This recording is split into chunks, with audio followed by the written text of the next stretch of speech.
evening. My name is Kemba Stewart, and on behalf of my group members, Dion Smith, Kwame Trim, Nelene Worrell, Gabrielle Johnson, and Khadijah Oliveri, I would like to introduce the topic, do you think a child should receive unconditional positive regard? The term unconditional positive regard is a theory developed by known psychologist Carl Rogers. It is, according to him, it is support and acceptance of a person no matter what they say or do. With that definition, do I think that a child deserves unconditional positive regard? No. How would a child learn right from wrong? How would a child be able to determine whether whatever they are doing is right from wrong? You should be able to correct a child so that when they develop into an adult, they would be able to determine right from wrong. Thank you. Thank you, Kemba, for your introduction. I'm Khadijah Oliveri, and I'll be taking you through Carl Rogers' theory. Unconditional positive regard is a concept developed by Carl Rogers. It is the basic acceptance and support of a person regardless of what they do or say. This type of method is not suitable for parenting. For example, when parents host a football match among their kids, they make it seem as though it's just for fun, instead of identifying the winners and losers, which make them unprepared for real-life situations. Hi, my name is Nelene Worrell, and I'm going to be talking about the psychology behind unconditional positive regard. Primary experiences in the development of psychological issues has been the main focus of numerous personality theories, as confirmed in Carl Rogers' theory, which essentially measure that a healthy advance in personality has to do with satisfactory conditions which occur especially within the parent-child relationship during the developmental years. According to Carl Rogers' theory, he carefully considered the optimal relationship to be unconditional positive regard, which is again characterized by a child being consistently rewarded regardless of their behavior. As it relates to human impulse, humans are believed to have two intuitive impulses that form a very potent part in creating the tools necessary to make unconditional positive regard an effective tool of therapy and permits for socially constructed behavior and positive interactions with others. Additionally, unconditional positive regard provides for motivation and responsibility in choosing one's path. Good day, my name is Kwame Trim, and I have come to give my contribution for my group project based on unconditional positive regard. My group did some extensive research as it relates to UPR, and we studied the findings of Mr. Carl Rogers and his position as it relates to unconditional positive regard. Mr. Rogers seemed to be of the opinion that it is a positive thing, or it is a good thing, to engage continuously as it relates to parenting and children in unconditional positive regard.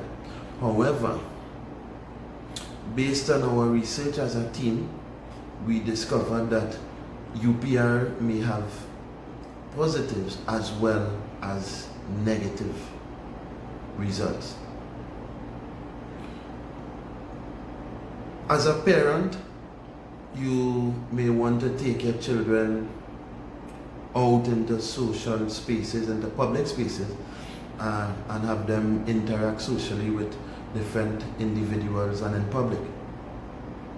And it becomes a task where we may have to discipline them, or we may have to correct them. Now, children are generally loved by the public.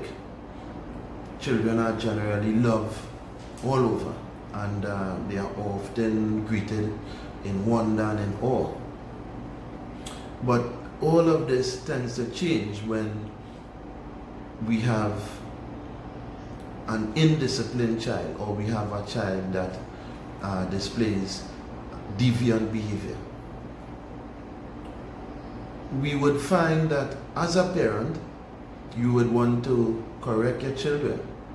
However, displaying unconditional positive regard may be sending or setting a negative or extremely bad precedent as it relates to disciplining that child. Example, consider yourself being a parent, you're out into a public space and your child decides to throw a tantrum. Engaging in unconditional positive regard, we may overlook that type of behavior and we may fail to correct the child. While doing this would send a message to the child that what he or she is doing may become or may be acceptable, and this will cause a very, very negative response as it relates to the child's mental ability to process things in a way that is socially acceptable.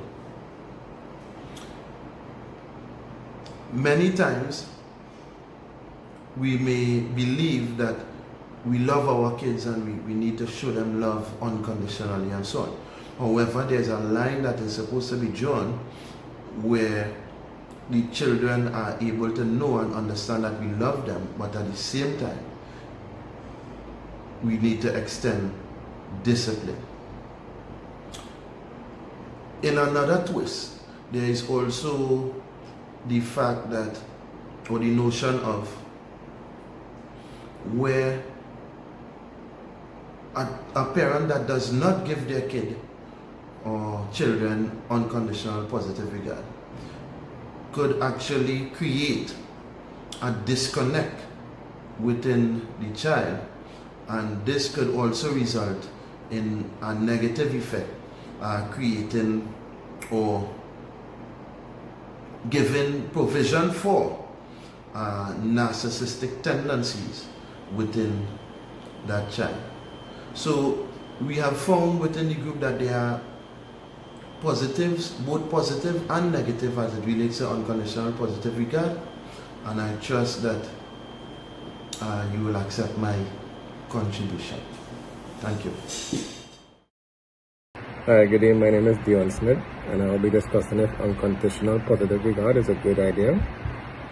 While Carl Rogers believes that unconditional positive regard is a good parenting approach, others might think that it is not a good approach. If your child behaves badly in public, what are you expected to do? However, if someone else's child behaves bad in public, what do you expect the parents to do? What is expected of them? To discipline the child. Adults are inclined to like children. So when a child behaves bad in public, they want to children a lot of resentment and so forth. When action is not taken, this is what UPR represents, not taking action, however, just saying no, and that is the parenting there. This type of behavior, it learns the children to accept that whatever they are doing bad is acceptable. This moves the child into believing, alright, if I behave badly in public, the only consequence that I'm gonna get is no. And this is why it's not a good approach. In conclusion, we understand that the UPR method may allow children to express more self-awareness.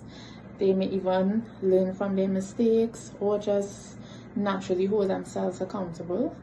But this is coming from a place of perspective, and we believe that there is a way greater risk than there is reward. So, according to a release from the TTPS in 2020, in 2017 there were about 87 juvenile cases related to firearm offenses. In 2018 there were 106, in 2019 there was 70, and in 2020 there was 23. And it's tied in with the time of social media activists and social media awareness, where we are seeing more and more when crimes take place and it's young boys and young women, that persons are calling out parents and calling on parents to be more accountable, to pull up their children, to not turn a blind eye, to admit when their child has been going wrong. And this is all in line with the change in perspective from back in Carl Rogers' time, where unconditional positive regard would have probably been a benefit to not only clients in therapy but children.